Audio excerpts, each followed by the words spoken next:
गुज़िश्ता हफ्ता जो बिहार असेंबली इंतखाबात के जो नताइज सामने आए हैं, ये नताइज इंतहाई हैरानकुन और तवक्को के खिलाफ था और इसकी किसी को भी उम्मीद नहीं थी। बहुत सारे लोग ये कह रहे थे कि नीतीश कुमार की वापसी होगी, लेकिन जिस तरह से वापसी हुई है, तीसरी मर्तबा वापसी हुई है, तो ये अपने आप में कई सवालात खड़े करते हैं। ये अपने आप में सच्चाई है कि नीतीश कुमार की एक छवि है सुशासन बाबू की, लेकिन बिहार और लालू यादव को जंगल राज का एक प्रतीक बना दिया गया है। लेकिन सवाल ये कहा जा रहा है कि लालू यादव के जंगल राज के नाम पर ये इंतखाब जीता गया है, मगर सवाल ये है कि गुज़िश्ता इंतखाब में भी जंगल राज का इशू उठा, उसके बावजूद आरजेडी 80 सीटों पर जीतने में कामयाब हुई। कांग्रेस 19 सीटों पर जीत हासिल की और लेफ्ट पार्टियों की जीत 22 सीटों पर थी। तो ऐसे में सवाल ये है कि आखिर 5 साल मजीद आगे जाकर जंगल राज का इशू कितना बड़ा कैसे बन गया? अगर ये जंगल राज इशू था तो गुज़िश्ता इंतखाब में ये इशू क्यों नहीं बना और इस इंतखाब में कैसे इशू बन गया, ये सबसे बड़ा सवाल है। दूसरा सवाल ये है कि जिस तरीके से इलेक्शन कमीशन ने इंतखाब का इनेकाद कराया है, उसको लेकर भी सवाल खड़े हो रहे हैं कि इलेक्शन कमीशन ने जो इंतखाबात कराए हैं, क्या वो गैर जानिबदार थे या एक पॉलिटिकल पार्टी को या एक ग्रुप को ज्यादा से ज्यादा मौका दे रही थी। आज इन्हीं सवालों पर बातचीत करने के लिए हमारे साथ मौजूद हैं जनाब मुश्तबा सैयद साहब। मुश्तबा सैयद साहब सीनियर सहाफी हैं। मुश्तबा सैयद साहब, आपका इंसाफ न्यूज ऑनलाइन में हम वेलकम करते हैं। मेरा पहला सवाल ये है कि आप बिहार असेंबली इंतखाबात के नतायज को किस नजरिए से देखते हैं? क्या इसकी तवक्को जो नतायज सामने आए हैं उसकी तवक्को आपको थी? जी, बहुत बहुत शुक्रिया नसरुल्लाह जावेद साहब, मुझे अपने चैनल में मदऊ करने के लिए। और मैं अपने सामाईन को आदाब, सत श्री अकाल और सलाम वालेकुम कहता हूं। अब आज हम लोग बैठे हैं इसी मौजू पे, बिहार इलेक्शन के मौजू पे, और इसको हम लोग आज डिस्कस करेंगे। और मैं क्योंकि शुरू से ही इस इलेक्शन को देख रहा हूं, समझ रहा हूं, और उसकी पूरी बारीकियों को जो है मैं मतलब उसका पर्दा जो है अभी फाश करने वाला हूं अपने इस वीडियो में। और मैं शुरू करता हूं कि अब पिछला जो इलेक्शन है उसको छोड़ दीजिए 2020 का, हम लोग 2025 के इलेक्शन को ही मतलब अपना मौजू बनाएंगे आज के चर्चा का। तो सबसे पहली बात यह है कि मैं भी हताश हूं जो रिजल्ट सामने आए हैं, और ये जाहिर सी बात है कि ये पॉपुलर मैंडेट नहीं है।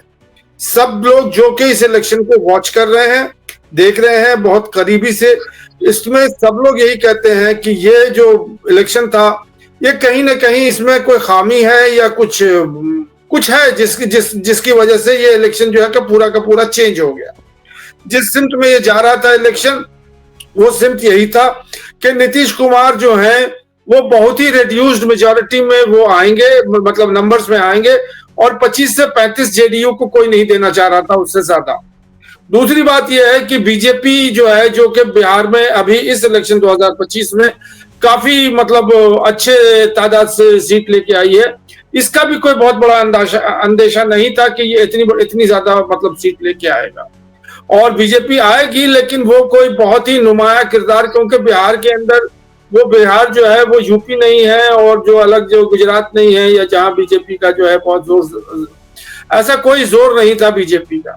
तीसरी बात जो हमारे ये चिराग पासवान जो कि अभी बहुत उभर के आए हैं, उन्हीं सीट लेके आए हैं, और उनका जो लोक जनशक्ति पार्टी है, इनके बारे में भी कोई बहुत ज्यादा एक्सपेक्टेशन नहीं था। लेकिन क्योंकि ये मतलब एनडीए सरकार के मतलब अंग थे, तो ये जो बात मैं ये कहना चाह रहा था कि ये तीनों जो इकाइयां हैं, बीजेपी, जेडीयू और जनशक्ति पार्टी, लोक जनशक्ति पार्टी, इनका जो है वो होते इलेक्शन के अंदर कुछ ना कुछ उनका मतलब होता उनका नंबर्स। लेकिन ये जो नंबर्स जो आए हैं, एक को जो है बीजेपी को 90 आ गया है, दूसरे को जो है जेडीयू को 80 आ गया है, इनको जो है वो 19 आया है। ये हलक से नहीं उतरता है, और ये नहीं उतरता है, इसीलिए नहीं उतरता है कि ये समझ में आ रहा है कि कहीं ना कहीं कुछ हेराफेरी हुई है, इलेक्शन को रिग किया गया है, और इलेक्शन जो है वो पॉपुलर मैंडेट की गवाही नहीं देता है। तो ये जो है ये हमारा हाशिया है। और लेकिन अब हम जो है सवाल ये है, आप रिजल्ट पे सवाल तो जरूर खड़ा कर रहे हैं, लेकिन क्या सवाल ये है कि जिस तरह से बिहार का इलेक्शन होता है, जातिवाद पे इलेक्शन होता है, तो अगर आप जातिवाद देखें, जो समीकरण देखें, जाति का समीकरण देखें, तो वो पक्ष में है, एनडीए के पक्ष में नजर आता है, क्योंकि बीजेपी की वजह से अपर क्लास बीजेपी के साथ खड़ी है, कांग्रेस अपर क्लास को अपने साथ लाने में नाकाम रही है, और ओबीसी में नॉन यादव जो है वो हमेशा से नीतीश कुमार के साथ है, इस मर्तबा भी साथ थे, और पासवान और मांझी की वजह से और कुशवाहा की वजह से इंतहाई पसमानदा बिरादरी और दलित बिरादरी भी वहां चले गए। तो इस तरह देखा जाए कि बिहार की ज्यादातर बिरादरियां जो उनके जो लीडरान हैं वो एनडीए के साथ थे। यादव के साथ मुश्किल ये था कि यादव में मुसलमान है, और यादव यादव भी ईमानदार नहीं था अपने इस इत्तेहाद में। यादव भी मौका परस्ती का शिकार था कि आप जहां पर नॉन यादव आरजेडी के कैंडिडेट थे, वो अगर इंडिया इत्तेहाद का यादव कैंडिडेट वहां भी चले जा रहे थे। इसी तरह से शाहिनी जो मल्लाह का जो वोट है वो भी ईमानदाराना तरीके से इंडिया इत्तेहाद को नहीं आ रहा था। तो इस लोग बहुत सारे तजिया निगारों की राय ये है कि चूंकि जाति समीकरण इनके साथ नहीं था, इसलिए ये रिजल्ट आया है सामने। देखिए, जो तजिया निगार हैं वो तो स्वतंत्र हैं, जो चाहे वो बोले और जो वो कहना चाहते हैं, लेकिन मेरा अपना जाति मतलब नजरिया है कि मैं ऐसे समीकरण को नहीं मानता हूं। ये नहीं मानता हूं, इसलिए नहीं मानता हूं कि मैं आपको एक एग्जाम्पल उदाहरण दूंगा मैं, वो है उसामा शहाब का, जहां कोई समीकरण नहीं चला और एक नॉन मतलब जो है गैर मुसलमान जो है वो समाज वो जीत गया। मैं इसके ऊपर कह रहा हूं कि जो सेकुलरिज्म है या आइडिया ऑफ इंडिया है, जो कम्युनलिज्म है, ये सारी फोर्सेस का जो है वो डिफीट हुआ है उसामा के जीत में, और कोई भी जातिवाद वहां नहीं चला। कोई भी मतलब समीकरण जो भी कहते हैं बीजेपी और जेडीयू और ये सब नहीं चला। वो एक आदमी जो है वो इलेक्शन जीत ले गया अपने बल पे, जो भी उसका बल है, जो भी उसकी छवि है। लोगों ने जाति से ऊपर उठ के वोट दिया, रिलीजन के ऊपर उठ के वोट दिया। तो ये मैं कहना चाह रहा था आपसे कि ये जो समीकरण लोग बनाते रहते हैं वो बनाते रहें, और हमें जो कहना है, हम भी अपना नैरेटिव बिल्ड करने के लिए सक्षम है और अपने नैरेटिव को लेके आते हैं।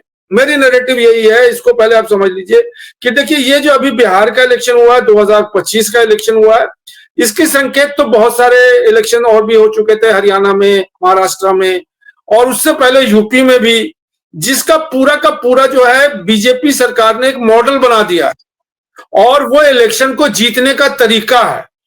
पहला उसका मॉडल है, 3-4 स्टेप्स है उसमें, और ये स्टेप उसी तरह से है कि हमेशा बीजेपी ही जीतेगी, चाहे कोई भी अपोजिशन हो, कोई भी हालात हो।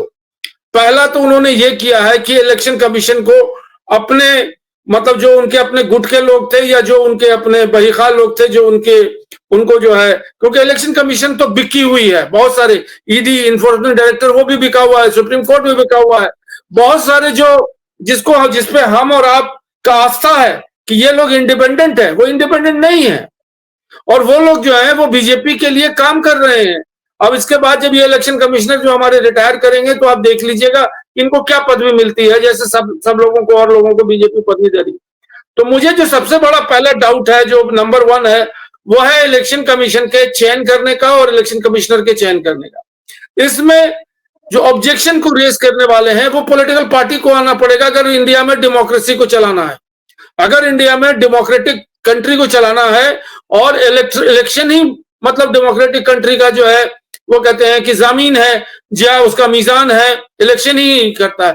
जब इलेक्शन ही रिग्ड हो जाएगा, इलेक्शन ही जो वो हो जाएगा, बोलने वाले तो बोलते रहते हैं, तो फिर डेमोक्रेसी क्या बची? फिर तो वही मतलब तानाशाही है, कोई प्रजातंत्र तो है नहीं।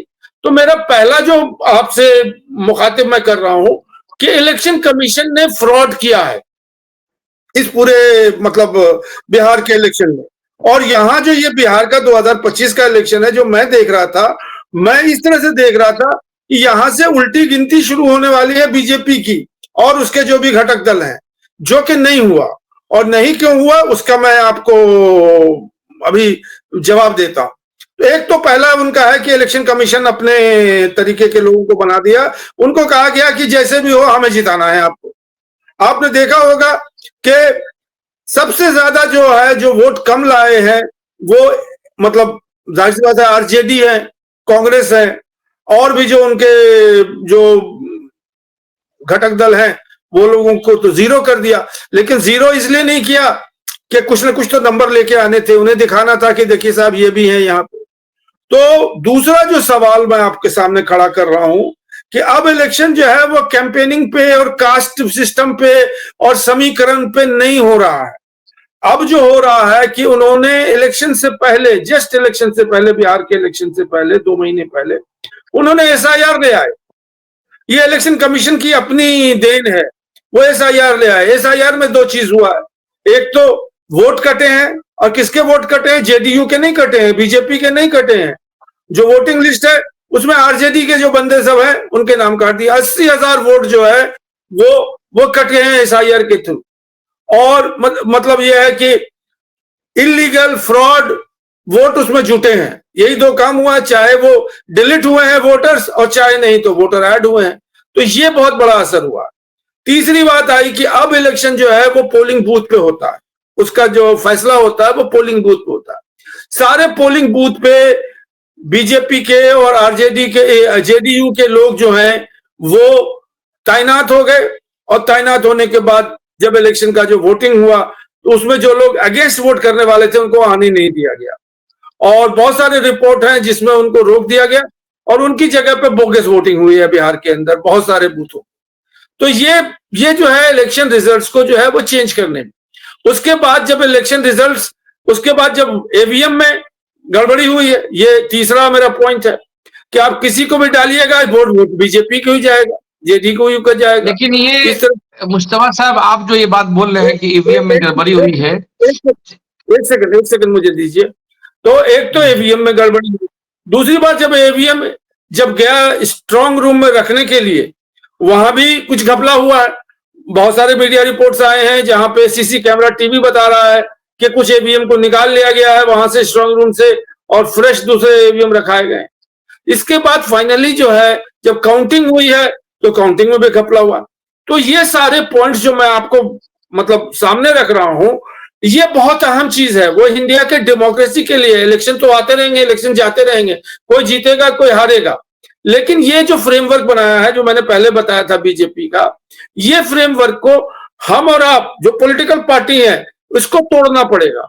इसको जो है इसके ऊपर डाउट लेके आना पड़ेगा, चाहे पार्लियामेंट में चाहे ऑल पार्टी मीटिंग में, इसको स्ट्रीमलाइन करना पड़ेगा। अगर ये चुप रह जाएंगे, मतलब हमारे तेजस्वी यादव या अखिलेश यादव या और भी राहुल गांधी और ये सब, तो फिर डेमोक्रेसी नहीं बचेगी हिंदुस्तान में। ये मेरा कहना है। नहीं, मेरा कहना यह है कि आप जिस तरह से ईवीएम पे सवाल खड़ा कर रहे हैं कि उसमें जाली वोट पहले से रखे गए थे, लेकिन जब इलेक्शन होता है, जब पोलिंग होती है, तो उसका एक नियम होता है कि हर कैंडिडेट को ये बताया जाता है कि भाई इस तरह से ये मॉक वोटिंग होती है, फिर उसकी गिनती होती है, और जब तक ये सारे जो बीएलओ होते हैं, सियासी जमातों के जो नुमाइंदे होते हैं, बूथ एजेंट, वो जाके उसमें साइन करते हैं कि हाँ ये मशीन सही है, तब जाके वो वोटिंग शुरू होती है। तो ऐसे में सवाल खड़ा कर देना कहां तक मुनासिब है कि आप एक इलेक्शन कमीशन के और पूरे इलेक्शन के प्रोसेस पे सवाल खड़ा कर रहे हैं, जबकि इस तरह का ये काम होता है। नहीं, मैं जान रहा हूं आप जो कह रहे हैं ना वो सिद्धांत की बात कर रहे हैं, और उसके के अंदर मैं चैलेंज कर रहा हूं। देखिए मैं आपको बता रहा हूं, मैं छोटी बात कर रहा हूं। अमेरिका में मैं था उस टाइम, जो है एक इलेक्शन हो रहा था और मैं वहां उसको विटनेस कर रहा था। मतलब तो वहां लोगों ने ये किया था कि वोटिंग बूथ के बाद जो है उन्हें एक स्लिप मिलती थी हाथ में, जिनको उन्होंने वोट दिया है, वो स्लिप को वो देखते थे और वो देख करके वो कहते थे कि अच्छा ठीक है मैंने इसको वोट दिया है। उसके बाद जब सब लोग वोटिंग खत्म हो गई तो जो जो दल के लोग थे वो सब एक जगह इकट्ठा हो गए, उन्होंने अपनी स्लिप निकाल करके बता दी कि हमने इनको वोट दिया है। उसकी काउंटिंग वहीं पे हो जाती है ऑन द स्पॉट, और मालूम हो जाता है कि कौन जीत रहा है कौन हार रहा है। ये ट्रांसपेरेंसी है। मेरा ये कहना है कि इस इलेक्शन प्रोसेस में जो अभी बिहार में हुआ है ये ट्रांसपेरेंट नहीं हुआ है।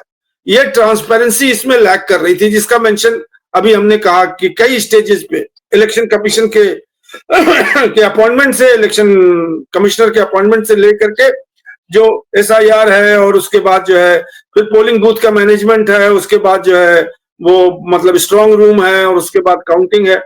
तो मुझे कहीं ना कहीं इसमें कुछ दाल में काला लग रहा है। और हम और आप तो इसको लेके, हम तो वोटर हैं, हम तो मतलब एक आम नागरिक है, इसमें जो पॉलिटिकल पार्टी है और जो उनके लोग हैं, अगर हमारी बात से सहमति रखते हैं, नहीं सहमति रखते हैं तो ठीक है, जैसे चल रहा है चलने दीजिए। लेकिन मुझे यही लग रहा है कि ये जो मॉडल डेवलप किया है बीजेपी ने, ये प्रजातंत्र का एक गला घोटने की साजिश है। जी हाँ, दूसरे सवाल पे आता हूँ कि जब पोलिंग से पहले हमने एक आपके साथ एक शो किया था जिसमें आपने कहा था कि 50 से 55 ऐसी सीटें हैं जहां मुस्लिम उम्मीदवार जीत सकते हैं। लेकिन जो नतीजा सामने आया है, सिर्फ 11 मुस्लिम कैंडिडेट जीत सके हैं, जिसमें से 5 का ताल्लुक एमआईएम से है। अब बाकी 6 जो है, 3 आरजेडी से है, 2 कांग्रेस से है और 1 जदयू से है। ऐसे में मेरा सवाल ये है कि आखिर इस इलेक्शन में जब आप देखें कि पहले दिन से ही इस इलेक्शन में मुस्लिम नुमाइंदगी, मुस्लिम लीडरशिप का सवाल काफी बड़ा बना दिया गया था। इतना बड़ा सवाल बनाने के बावजूद भी आजाद भारत की तारीख में पहली मर्तबा इतनी कम तादाद में मुस्लिम एमपी, मुस्लिम एमएलए जीत के असेंबली पहुंचे हैं। मेरा सवाल ये है कि आखिर इसके पीछे क्या वजह हो सकती है? और उसमें एक सवाल और भी जोड़ लीजिए कि क्या लोग उसके लिए असदुद्दीन ओवैसी साहब को जिम्मेदार ठहरा रहे हैं? क्या उस असदुद्दीन ओवैसी मुस्लिम अक्सरती इलाका जो सीमांचल का है, वहां वोट मांगते हैं, वहां जाके हिंदू मुस्लिम कर देते हैं? क्या इसका खमियाजा दीगर पॉलिटिकल जमातों के नुमाइंदे, मुस्लिम नुमाइंदों को दीगर इलाके में पड़ा है? जी, ये जो मुस्लिम इशू है ये मेरे बहुत दिल के करीब है, और क्योंकि मैं शुरू से इसको देख रहा हूं, और मैं ये बताना चाह रहा था कि मुसलमानों की, फिर से बताना चाह रहा हूं, मुसलमानों की संख्या 18% है बिहार में। दूसरी बात है कि मुसलमान जो है 205 सीट, जो 243 सीट है उसमें 205 पे मुस्लिम कैंडिडेट जो है वो खड़े हो सकते हैं, इसलिए कि बाकी सीट जो है वो रिजर्व्ड है। अब ये 205 सीट में जो है 80 से ऊपर सीट पे जो है पेपर पे मुसलमान जो है उनकी कुछ अक्सरियत है, और मुसलमानों को कम से कम जो है वो 50 सीट तो आनी चाहिए। अब अभी क्या हुआ है कि इससे पहले पिछले इलेक्शन में 2020 में 18 सीट थी, इस बार जो है वो 11 सीट आ गई। तो अब ये बात हमें यही करनी है कि 11 सीट अब कहां जाएंगे? 18% मुसलमान जो है क्या 11 सीट लेके आ सकते हैं? जबकि उनकी तवक्को 50 से ऊपर है। 50 से गिनती गिरते हुए जो है 18 आई पिछले इलेक्शन में, अभी 11 आ गए। इसका क्या वजह है? लोग ओवैसी को जो है मतलब एक ढाल बना करके और उसको गाली देने के लिए वोट कटवा कर करके उसको हटा देते। मेरा यह कहना है कि जो मैंने पहले आपको 4 या 5 पॉइंट्स बनाए थे कि वो एक षड्यंत्र है। उस षड्यंत्र के तहत जो है ये मुसलमानों को, मतलब उनके पास संख्या भी है वोटिंग के लिए। डेमोक्रेसी में क्या है, आपके पास स्ट्रेंथ होना चाहिए उस स्ट्रेंथ वो भी है, लेकिन आपको जो है आप जीतेंगे नहीं इलेक्शन, इसलिए कि जो इलेक्शन करवा रहे हैं, जो मतलब ये पूरा का पूरा जो ढोंग है इलेक्शन प्रोसेस का, इसमें आपको आगे आने देना नहीं चाहते। ये डेमोक्रेटिक कू है, डेमोक्रेटिक रिगिंग है, जो कि डेमोक्रेटिक वे पे आपको समझा देंगे कि वो ऐसी है, वो वैसी को आप गाली देते रहिए। जो रिजल्ट है बिहार असेंबली का, उसमें देखें कि जैसे बलरामपुर की सीट है, इसमें एमआईएम के कैंडिडेट सिर्फ 34 या 35 वोट से आ रहे हैं, और जो थर्ड पोजीशन लाने वाला जो कैंडिडेट है महबूब आलम साहब, जो मौजूदा सिटिंग एमएलए थे, वो भी सिर्फ 1300 कम वोट लाए हैं जीतने वाले से। इसी तरह ठाकुरगंज की सीट है जहां पर मुसलमान 70% है, उसके बावजूद बीजेपी जीती है। इसी तरीके से दरभंगा का क्यूटी हल्का, जहां से अशरफ अली फातिमी के बेटा फराज फातिमी इलेक्शन लड़ रहे थे, तो उतना ही वोटों से हारे जितना एमआईएम के कैंडिडेट ने वोट लाया है। ये जो आप नतायज देखेंगे बिहार असेंबली इंतखाबात का, उसमें ये साफ साफ नजर आता है कि इस मरतबा मुस्लिम वोटर्स में कंफ्यूजन बहुत ज्यादा था, और यही वजह है कि मुस्लिम वोटर बहुत बड़े पैमाने पर तकसीम हो रहे थे। इसकी वजह से मुसलमान आरजेडी को भी नुकसान हुआ और खुद मुस्लिम नुमाइंदगी को भी नुकसान पहुंचा है। और इसमें एक बड़ा किरदार, बड़ा खेल जो है असदुद्दीन ओवैसी साहब का किरदार अदा ये था कि उन्होंने आंख बंद करके 30-35 सीटें तकसीम कर दिए और मुसलमानों को टिकट दिए, उन सीटों पे टिकट दिए जहां पे मुसलमान 10 से 12% है। देखिए, अब यहाँ पे जो सवाल खड़ा हो रहा है कि हिंदुस्तान में असद उद्दीन ओवैसी के को अगर आप निकाल दीजिए इंडियन पॉलिटिक्स से, तो मुसलमान की रहबरी कौन कर रहा है? एक भी नाम आप निकाल दीजिए। क्या ओसामा शहाबुद्दीन जो है बन जाएंगे? मोहम्मद अली जिन्ना, असदुद्दीन अवैसी की जो पॉलिटिक्स है उसको मैं मतलब हैदराबाद से देख रहा हूं। मैं कम से कम वही एक आदमी है जो कि हिंदुस्तानी स्तर पे कुछ आवाज उठा रहा है या कुछ बात कर रहा है, और हमारे और आपके लोग हैं वो उसी का पैर खोजते हैं। वो इसके बारे में मेरी डिस्कशन हुई थी मोहम्मद अदीब साहब से। आप जानते होंगे मोहम्मद अदीब साहब जो अच्छे इंटेलेक्चुअल हैं मुसलमानों के और काफी हैं। उन्होंने कहा था, ये मैं आपके प्रोग्राम में बता देता हूं, मुसलमानों के दिमाग में ये आ गया है ना कि एक ही सफ में खड़े हो गए महमूद अयास। अब एक ही सफ में सारे मुसलमान खड़े हैं, असदुद्दीन ओवैसी भी खड़ा हुआ है कोई असदुद्दीन ओवैसी के पीछे नहीं आना चाहता, उसको लब्बैक नहीं कहना चाहता, उसका पैर खींचना चाहता है। आप ही पैर खींच लीजिएगा तो हमारा रहनुमा कहां चला जाएगा। और ये विचारधारा जो है ओवैसी को मतलब बर्बाद करने में, ये बीजेपी की साजिश है। बीजेपी ने एक प्रोपेगेंडा मशीनरी लगाया हुआ है कि आप अपने में लड़ते मरते हैं, आपका तो कोई है ही नहीं रहनुमा, और जो आपका रहनुमा है ओवैसी वही जो है आपको ये करे। तो बात ये है कि वो ये चाहते हैं ना कि आप हमें बीजेपी में वोट दे दीजिए ताकि हम और अक्सरियत में जीते। तो ये सब नहीं जो नहीं ये जो मुस्तफा साहब, परेशानी मेरा मुस्लिम सवाल लीडर्स, ये है कि असदुद्दीन ओवैसी साहब का जो, सीमांचल में भी था और मिथिला में भी था। सीमांचल में जहां पर ओवैसी साहब कैंप लगा चुके थे, वहां पर उनकी तकरीर सुनिएगा तो उनकी तकरीर में और मोहम्मद अली जिन्ना की तकरीर में कोई फर्क नजर नहीं आता है। अगर बीजेपी वाले हिंदुत्व के नाम पे वोट मांग रहे थे तो ओवैसी साहब भी मुसलमान और मुस्लिम लीडरशिप के नाम पर सवाल मांग रहे थे। मेरा सवाल साफ और वाजह है कि जब आप एक माइनॉरिटी मुल्क में, जब मुसलमान माइनॉरिटी में, वहां पर आप मुस्लिम लीडरशिप की बात कीजिएगा, मुसलमानों को मुत्तहिद करने की, और सवाल कीजिएगा कि अगर आप मुसलमान खड़े नहीं हो तो मुसलमान मिट जाएंगे, तो क्या हिंदू भी तो हिंदू के नाम पे मुत्तहिद हो जाएंगे? तो एक ऐसे मुल्क में जहां हम सिर्फ 18% है, वहां पे 10-15 सीट जीत कर क्या हम हुकूमत बना सकते हैं या सिस्टम में आ सकते हैं? आप देखिए ओवैसी साहब जो बोलते हैं, ये ओवैसी साहब ने साफ साफ कहा अपनी तकरीरों में कि हम आरजेडी को सीएम नहीं बनने देंगे, आरजेडी के तेजस्वी यादव को सीएम नहीं बनने देंगे, कांग्रेस के सरकार नहीं बनने देंगे। उनकी तकरीर, कई तकरीर थी ऐसी। तो साफ, इसका मतलब साफ है कि वो चाहते हैं कि बीजेपी की सरकार बन जाए, हमारे पास 4 या 5 सीट आ जाए, हम या 10 सीट आ जाए, हमारे लिए बहुत वाह वाह हो जाए। तो उस सवाल ये है कि 10 सीट जीतकर आप सिर्फ सवाल ही तो खड़ा कर सकते हैं, असेंबली में बोल ही तो सकते हैं, लेकिन आप मुल्क की तामीर और तरक्की में या फिर सिस्टम कानून बनाने में कोई रोल अदा नहीं कर सकते हैं।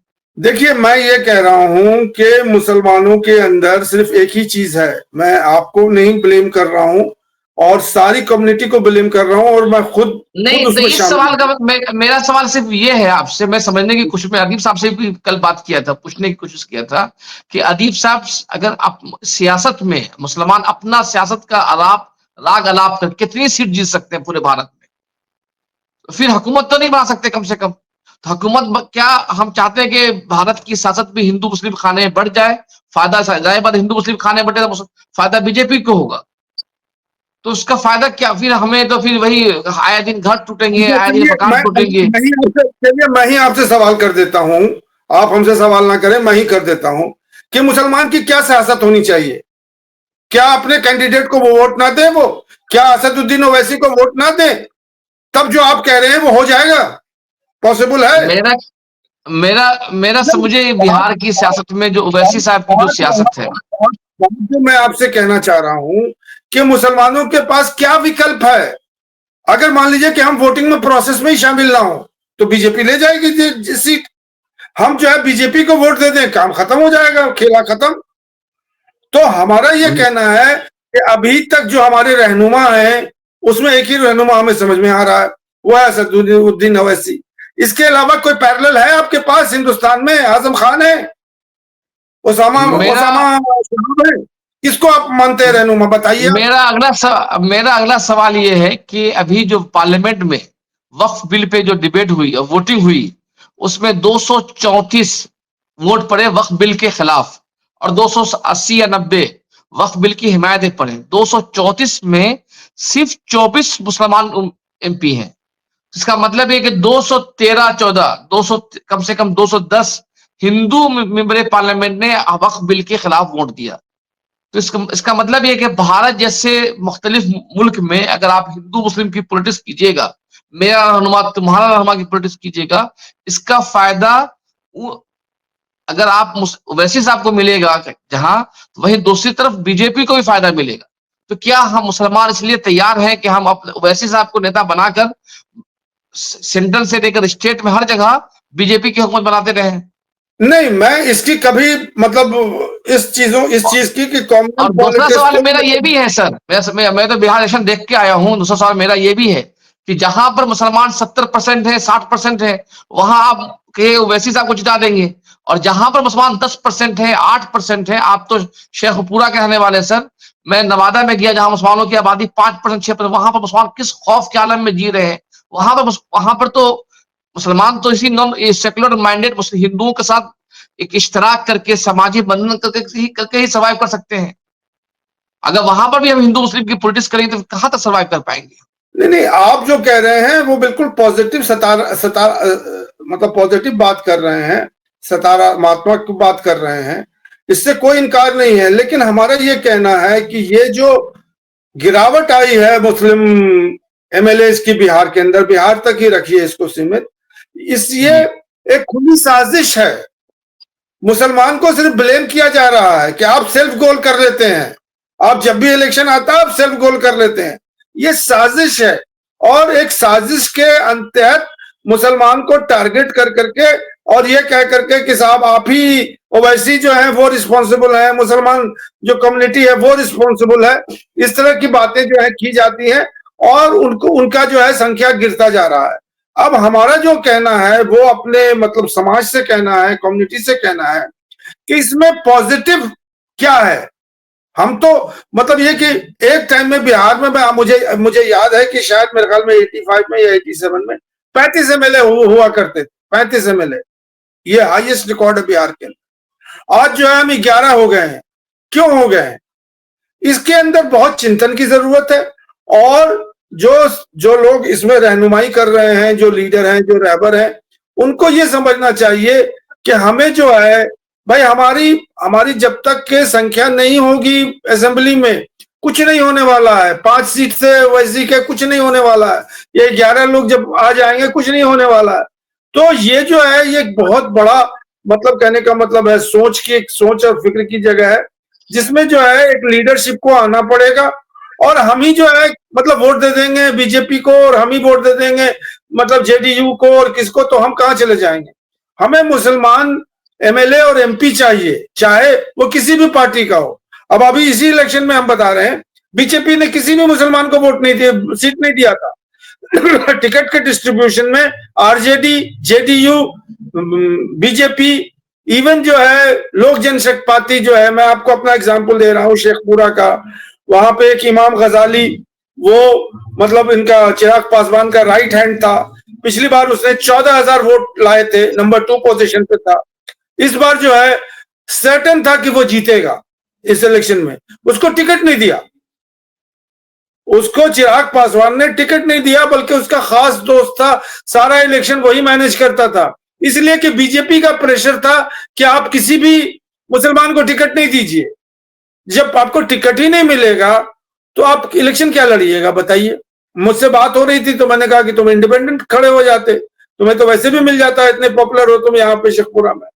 बात यहाँ पे ये है कि ये बड़ी बड़ी साजिश है, और हर बार यही होता है कि आप में ही खराबी है, जो खराबी है मुसलमानों में खराबी है, और नहीं तो ओवैसी में खराबी है। ओवैसी नहीं हो रहेंगे हिंदुस्तान में तो सारे मुसलमान जो है वो मतलब उनको जो है सारी चीजें हो जाएंगी। मेरा ये कहना है कि अभी तक मुसलमान जो हैं हिंदुस्तान के, वो अपना बैलेंस नहीं बना पा रहे हैं कि यहाँ हम किस तरह से डेमोक्रेटिक सिस्टम में कैसे इंटीग्रेट करें। मेरी पिछली किताब जो अभी जो रिलीज हो रही है 25 तारीख को चेन्नई में, इसमें भी यही बात कही गई है कि मुसलमान 1947 से लेकर के अभी तक, देखिए ये डेमोक्रेटिक सिस्टम जो है इसको समझना बहुत जरूरी है। इसके अंदर हम अपनी जगह कैसे बनाएं ये समझना बहुत जरूरी है, और ये अभी तक इसकी सीख क्या बीजेपी देगी हमें, प्रशांत किशोर देंगे हमें, या कौन देगा हमें? तो वही बात मैं कह रहा हूं कि ये जो सीख है ये पहले समझना पड़ेगा, और जब तक कि मुसलमान नहीं समझेंगे तो वही बात है, इकबाल ने कह दिया कि तुम्हारी दास्तां भी ना होगी दास्तानों में, अगर न समझोगे मुसलमानों तो तुम्हारी दास्तां भी ना होगी दास्तानों में। तो इससे ज्यादा क्या हो सकता है? जी, जी, बहुत-बहुत शुक्रिया, बहुत वक़्त हो गया, आपने अपना कीमती वक़्त दिया। और बिहार, आप सही बोल रहे हैं कि बिहार असेंबली इंतखाबात के जो नतीजे हैं, सिर्फ़ ये नहीं है कि इंडिया इत्तेहाद की हार हुई है, इंडिया इत्तेहाद की जीत हुई है, बल्कि इस इंतखाब के नताइज मुसलमानों को भी सोचने-समझने के कई सारे मौके दिए हैं। और इस बड़ा सवाल खड़ा कर दिया है कि बिहार की सियासत में मुसलमान अपनी अहमियत को कैसे बरकरार रख सकेंगे। कई रास्ते हैं हमारे पास। एक रास्ता वो है जो एक पॉपुलर रास्ता है, जो कहा जाता है कि भाई ओवैसी साहब की पार्टी को दे। लेकिन आप जब सब नतायज देखते हैं, जैसे दरभंगा का क्यूटी सीट है, वहां पर महज 7,000 वोट से आरजेडी के मुस्लिम कैंडिडेट की हार हुई है। उतना ही वोट वहां पे एमआईएम के कैंडिडेट ने ले आया है। जाहिर बात है कि एमआईएम के कैंडिडेट को सिर्फ मुस्लिम वोट मिले और आरजेडी के कैंडिडेट को मुस्लिम और यादव वोट दोनों मिले थे। इसी तरीके से कई ऐसे सीट हैं जो हम बतला सकते हैं कि जहां पे मुस्लिम वोट, यहाँ तक कि मायावती की पार्टी का भी मुस्लिम कैंडिडेट खड़ा हो गया है, तो वहां पे मुस्लिम लीडरशिप के नाम पे उसको 4,000 5,000 वोट मिले हैं। जन स्वराज के बड़े जो मुस्लिम कैंडिडेट थे 34-35, वो अच्छे खासे वोट लाने में कामयाब रहे। तो इससे साफ साफ जाहिर होता है कि इस इलेक्शन में कम से कम मुस्लिम वोटर्स के पास कोई खास एजेंडा नहीं था और कोई हिकमत अमली नहीं थी। आपने सही कहा कि एक जमाने में 35 से तक मुसलमान कैंडिडेट जीते हैं। और आप देखेंगे गया जहां मुसलमान 12% है, नवादा जहां पर बहुत 10 से 12%, उन हलकों से भी मुसलमान जीते हैं। तो जाहिर बात है कि मुसलमान सिर्फ 10-12% वोट से नहीं जीते होंगे, मुसलमान जीते होंगे नौ मुस्लिम वोट को लेकर। आज सबसे बड़ा सवाल यह है कि मुस्लिम कैंडिडेट को, चाहे वो आरजेडी का हो, कांग्रेस का हो, वो उनको हिंदू वोट क्यों नहीं करता है। ये बड़ा सवाल। पॉलिटिकल पार्टी के अंदर अपना वोट ट्रांसफर करने की सलाहियत क्यों खत्म होती चली जा रही है, ये बड़ा सवाल पैदा हो गया है। हम बिहार इलेक्शन पर इसी तरह की सीरीज करते रहेंगे और जी, मैं अब इसी प्रोग्राम में, हालांकि इसके लिए मतलब अलग प्रोग्राम होना चाहिए। देखिए, अभी जो हमारी बीजेपी का जो रूल है, या जो नरेंद्र मोदी का रूल है, तीन तीन टर्म उनका हो गया है, ये चार, जैसे एक कुर्सी के चार पाए होते हैं, उसी तरह से ये चार पाए पे खड़ा है। एक पाया जो है उसका कम्युनल पोलराइजेशन, उसको मैं ज्यादा वाजे नहीं करूंगा। पहला पाया जो है वो कम्युनल पोलराइजेशन है, हिंदू मुस्लिम की पॉलिटिक्स है। हिंदू को अलग करना चाहते हैं मुसलमानों से, और मुसलमान जो है हिंदू के इसमें जो है वो कहीं फिगर ही नहीं करता है, वो बाहर है, मतलब वो शूद्र से भी नीचे है। ये एक पाया है। दूसरा पाया है कि बीजेपी ने सारे जो इंडिपेंडेंट इंस्टीट्यूशन है हिंदुस्तान के, उसको खरीद लिया है या उसको अपने अंदर कर लिया है, चाहे वो सुप्रीम कोर्ट हो, चाहे ईडी हो, चाहे वो मतलब सीबीआई हो, चाहे कुछ भी हो, पूरा का पूरा किसी का कोई इंडिपेंडेंस नहीं। तो ये तो दूसरा पाया है। तीसरा पाया है, उन्होंने जो है मीडिया को खरीद लिया है। मीडिया के अंदर अलग अलग किस्म की स्टोरी आ रही है, ओवैसी के अगेंस्ट में, वो अगेंस्ट में ही चलता है, मुसलमानों के सारे चीजों के अगेंस्ट में ही चलता है, और मुसलमान को ही ब्लेम करता है कि आप ही जो है वो मतलब एक तरह से सारी अपने कम्युनिटी के सवाल के आप ही हैं। कोई पॉजिटिव बात नहीं करता। ये तीसरा पाया। चौथा पाया है कि ये जो है ये नफरत की पॉलिटिक्स करता है, ये हिंदुत्व की पॉलिटिक्स करता है, और ये हिंदुत्व की पॉलिटिक्स में 80% लोगों को संगठित करता है, 20% जो लोग हैं माइनॉरिटी, अकलियत और जो इस तरह के लोग हैं उनको सेपरेट करता है। तो ये जो है ये बहुत बड़ा चैलेंज है हिंदुस्तान के अस्तित्व को बरकरार रखने के लिए, उसके सेकुलर कैरेक्टर को बरकरार रखने के लिए, और उसका जो रिफ्लेक्शन है वो है इलेक्शन।